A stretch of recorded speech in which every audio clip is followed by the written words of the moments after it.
बिस्मिल्लाहिर्रहमानिर्रहीम। अस्सलाम वालेकुम। बात करेंगे कि शहबाज शरीफ और अनवारुल्लाह काकड़ की वारदात पकड़ी गई है और आज जो एक बड़ा इकदाम हुआ है उससे आइंदा का मंजरनामा भी क्लियर हो रहा है। देखें, ये हुकूमत जो नई आई है, जो मुसल्लत की गई है, आई तो नहीं है, लाई गई है। इस हुकूमत के आते साथ ही मंजरनामा वैसे तो बड़ा क्लियर है कि पाकिस्तान के अंदर अदम इस्तेकाम बढ़ेगा, गैर यकीनी की सूरत हाल बढ़ेगी। तहरीक इंसाफ ने अब तहरीक इंसाफ उस तरफ जा रही है जिस तरफ तहरीक इंसाफ को जाना चाहिए। तहरीक इंसाफ कह रही है कि अब हम इस हुकूमत के साथ भरपूर लड़ाई लड़ेंगे, मज़ामत करेंगे और जितनी भी हमें रेजिस्टेंस दिखानी पड़ी दिखाएंगे, क्योंकि तहरीक इंसाफ अगर आराम से बैठी रही तो तहरीक इंसाफ की एक भी सीट नहीं रहेगी। क्योंकि सिकंदर सुल्तान राजा, ये पूरा निज़ाम, अदालतें, इलेक्शन कमीशन सब एक पेज पर हैं और एक के बाद एक सीट तहरीक इंसाफ की कम हो रही है। बड़ी सख्त प्रेस कॉन्फ्रेंस की, बड़ी सख्त गुफ्तगू की असद कैसा साहब ने, लेकिन तहरीक इंसाफ को बातों की बजाय अमली इक़दाम करके दिखाने होंगे। अगर अमली इक़दाम नहीं करेंगे तो एक के बाद एक सीट तहरीक इंसाफ से जाती रहेगी और बड़ी इंकरेज हो रही है, इलेक्शन कमीशन इंकरेज हो रहा है। बल्कि ये भी मैं आपको बता दूं कि नून लीग के जो लोग 15-15, 20-20 हज़ार वोटों से हारे हुए हैं वो इस वक्त मुख्तलिफ जगहों पर जा रहे हैं और उनके भी ओके हो रहा है कि ठीक है, थोड़ा सा 4-5 दिन रुक जाएं, आपको जितवा देंगे, आपको भी जितवा देंगे, आपको भी जितवा देंगे। तो तहरीक इंसाफ ने अगर तहरीक इंसाफ ने मज़ामत ना की, अगर तहरीक इंसाफ ने सख्त रद्द-ए-अमल ना दिया तो तहरीक इंसाफ की सीटें एक के बाद एक जाती रहेंगी और तहरीक इंसाफ के पास कुछ भी नहीं बचेगा, असेंबली में किसी जोगे नहीं रहेंगे। तो लिहाजा इम्तिहान है तहरीक इंसाफ का कि बातें नहीं, काम करके दिखाना होगा, मज़ामत करके दिखानी होगी और इस हुकूमत को टफ टाइम देना होगा। 4-5 दिन इस हुकूमत को मिले हैं और इन्होंने एक सीट जो मैंने पिछली वीडियो में बताई गुजरांवाला से ले ली है। 3 सीटें कन्फर्म जा चुकी हैं तहरीक इंसाफ की, मजीद वो 3 सीटें चली जाएंगी। एक हफ्ता 10 दिन है, 10 दिन में वो 3 सीटें चली जाएंगी।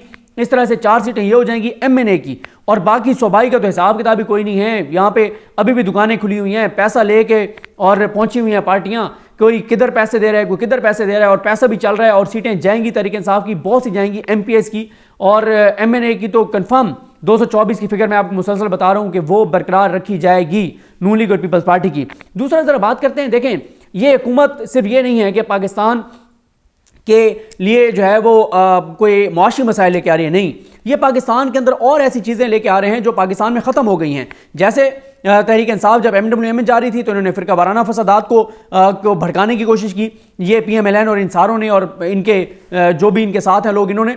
लेकिन इसके अलावा इन्होंने क्या किया, देखें पाकिस्तान के अंदर पाकिस्तान का जो मुआशी निसार है उसमें एक बड़ा हिस्सा ओवरसीज पाकिस्तानियों का है। 25-30 अरब डॉलर सालाना ओवरसीज पाकिस्तान भेजते हैं और पाकिस्तान जो है वो 1.5-2 अरब डॉलर लेना हो एक साल में IMF से, तो हम नाक से लकीरें लगाते हैं और लकीरें खींचते हैं।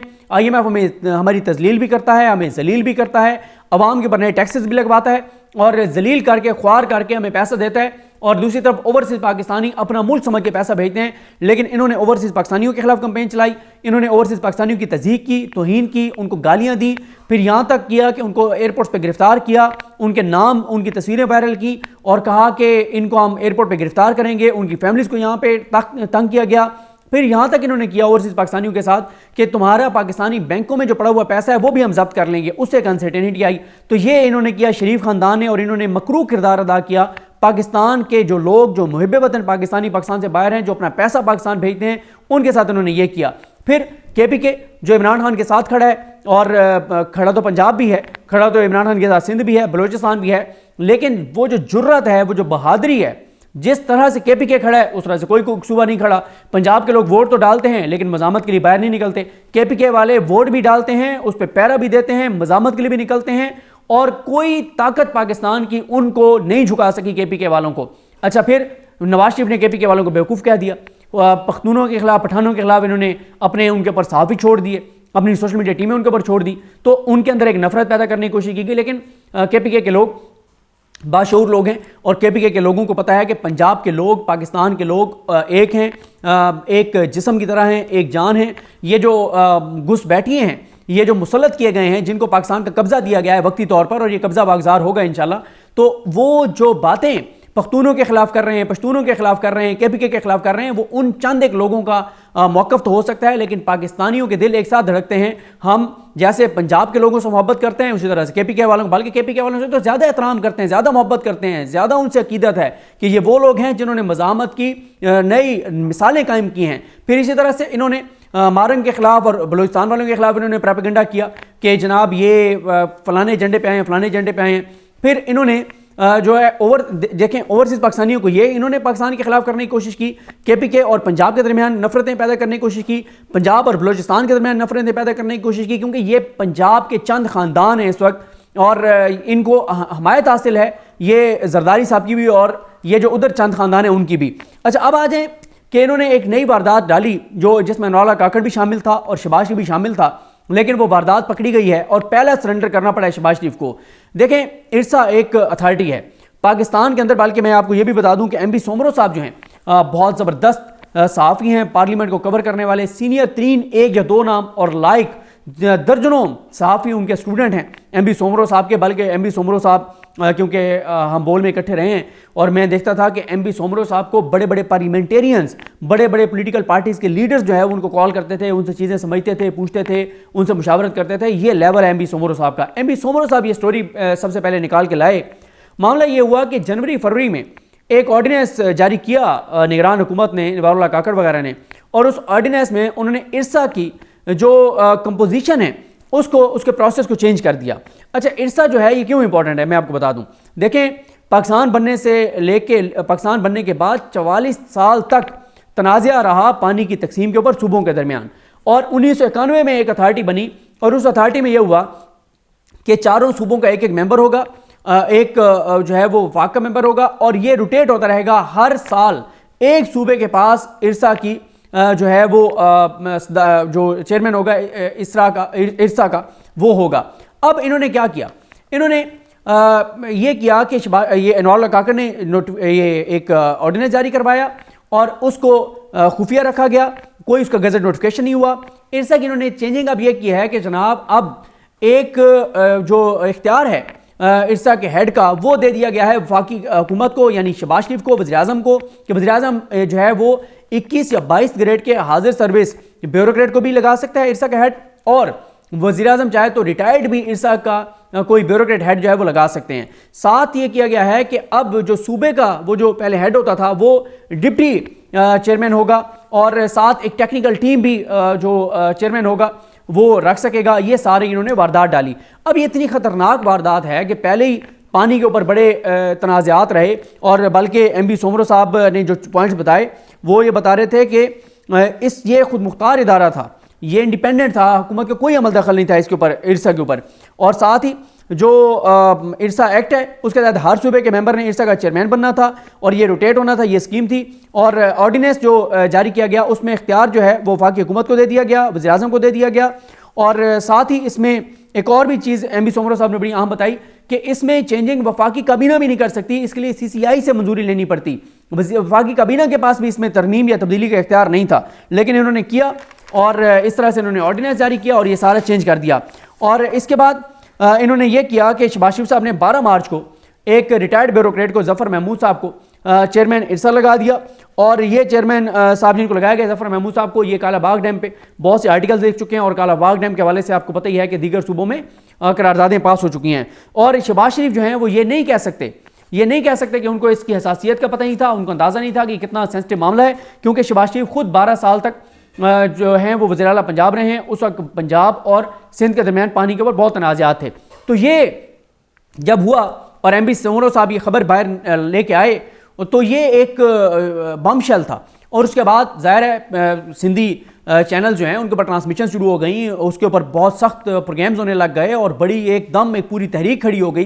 फिर शहबाज शरीफ से फिर पीपल्स पार्टी को बोलना पड़ा। वैसे पीपल्स पार्टी नहीं बोलना था, मैं आपको बता रहा हूँ क्यों। पीपल्स पार्टी इस वक्त सिंध के मफाद को नहीं देख रही, कोई उनका सिंध के साथ कोई लेना देना नहीं है। वो सिंध के नाम पे सिर्फ वो अपना हिस्सा वसूल करते हैं, खुद खाते हैं, करप्शन करते हैं, लूट मार करते हैं। सिंध कार्ड को वो इस्तेमाल करते हैं अपनी ज़ात, अपने मफाद के लिए, अपनी करप्शन और लूट मार करने के लिए। क्यों? पानी अगर कम भी होता सिंध का तो क्या होना था, इनकी ज़मीनों को तो मिलता रहता है। जरदारी साहब और इनके जो अपने लोग हैं, मसला होना था आम किसान को, आम सिंध के किसान को, छोटे किसान को नुकसान होना था। तो वहाँ जब दबाव बढ़ा फिर इन्होंने तकरीरें की हैं, फिर इन्होंने रिएक्शन दिया है। पहले ये खामोश रहे मुकम्मल, तभी ये अंदर से एक होंगे। क्यों? ये सिर्फ इनका आपस में इत्तफाक गया कि पंजाब मैं खाऊंगा, सिंध तुम खाओगे, बलोचिस्तान मिल के खाएंगे, ये इनका है बस। और इनका कोई पाकिस्तान या पाकिस्तान के लोगों के साथ कोई लेना देना नहीं है। अब इन्होंने रोला डाला तो शहबाज शरीफ साहब ने सरेंडर किया।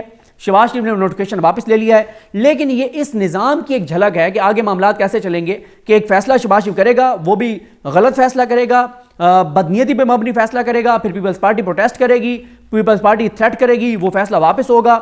हर सीट पे, हर ओहदे पे, हर फैसले पे, हर मामले पे यही होगा। ये चलेगी हमारी हुकूमत, ये होगा हमारा निज़ाम, ऐसे चलेगा पाकिस्तान, ऐसे आगे जाएगा पाकिस्तान। ऐसे पाकिस्तान आगे नहीं जा सकता, पाकिस्तान पीछे ही जाएगा, पाकिस्तान खुदा न खास्ता नीचे ही जाएगा। क्यों? जिन लोगों ने, जो लोग अवाम के वोट से आए नहीं हैं, उनका अवाम से क्या लेना देना। जो आए किसी और तरह से हैं, उनको क्या फिक्र अवाम के साथ, अवाम के क्या करना है क्या नहीं करना, अवाम को कोई फायदा देना है नहीं देना। तो ये है जनाब सूरत हाल कि शहबाज शरीफ साहब का पहला फैसला ही मुतनाज़ हो गया, पहली तकर्री जो उन्होंने किया वो मुतनाज़ हो गई है, वो उनको सरेंडर करना पड़ा है, फैसला वापस लेना पड़ा है। और इनको इदराक नहीं है कि ये नफरतें पैदा कर रहे हैं पाकिस्तान और ओवरसीज पाकिस्तानियों के दरमियान, पंजाब और केपीके के दरमियान, पंजाब और बलोचिस्तान के दरमियान, पंजाब और सिंध के दरमियान। ये नफरतें पैदा, ये आग मुल्क में लगाना चाहते हैं, लेकिन ये कामयाब नहीं होंगे। क्यों? सिंध के लोग भी ये बात जानते हैं कि पंजाब और सिंध वाले उनका आपस में भाई हैं और बिल्कुल एक साथ हमारे दिल धड़कते हैं। केपीके वालों का भी यही मामला है। तो ये, लेकिन इनकी आप देख लें कि ये जो हरकतें कर रहे हैं, ये अपनी पूरी कोशिश कर रहे हैं कि मुल्क में लसानी बुनियादों पे भी कुछ मसाइल खड़े हों, मसले की बुनियादों पर भी मामलात खड़े हों। ये अपनी तरफ से पूरी कोशिश कर रहे हैं और ये है जनाब मामला। अब आप देख लें, इस तरह से पाकिस्तान के अंदर चीज़ें होंगी, इस तरह से मामलात आगे बढ़ेंगे। कोई फैसला ये खुद नहीं कर सकते, कोई फैसला ये अकेले नहीं कर सकते। और पीपल्स पार्टी हुकूमत में शामिल भी है, नहीं भी है, वजारतें नहीं ली, बाकी हर ओहदा उनकी मर्जी से जाएगा, हर तकरीर उनकी मर्जी से होगी। आईनी ओहदे भी उन्होंने अपने पास रखे हुए हैं, यानी डिप्टी स्पीकर का हो या उधर अब चेयरमैन सेनेट के लिए भी कोशिश कर रहे हैं। सेनेट वैसे तो इस वक्त फंक्शनल नहीं है और पाकिस्तान की तारीख में पहली बार है कि सेनेट फंक्शनल नहीं है। और ये नए नए काम पाकिस्तान में हो रहे हैं। क्यों? पूरा निज़ाम एक पेज पे है, बशमूल चीफ जस्टिस पाकिस्तान काजी फाइज ईसा साहब। तो ये शहबाज शरीफ साहब ने जो फैसला किया है, और जो अनवरुल्लाह काकड़ 2 जिनको कहा है उन्होंने नुसरत जावेद साहब ने कि शहबाज शरीफ अनवरुल्लाह काकड़ 2 हैं, बिल्कुल ऐसे ही है, ये अनवरुल्लाह काकड़ 2 हैं। उधर मरीम नवाज साहिबा को फैसल वार्डन ने कहा है कि उस्मान बुज़दार 2 हैं, लेकिन मैंने तो कहा उस्मान बुज़दार लाख बुरा था, लेकिन सरकारी पैसे पे कम से कम वो टिकटॉक वीडियोस नहीं बनाया करता था। तो ये अगले निज़ाम की एक झलक है कि ऐसे ही मुतनाज़ चीज़ें होंगी, बदनीयती पे मबनी, और फिर उनको रिवर्ट किया जाएगा, उनको वापस लिया जाएगा, लड़ाइयाँ होंगी। ये चीज़ें ये करने जा रहे हैं। अल्लाह ताला पाकिस्तान पर रहम करे। मुझे अपनी दुआ में याद रखें। अल्लाह करीम हम सब का हमें नासर। अल्लाह हाफ़िज़।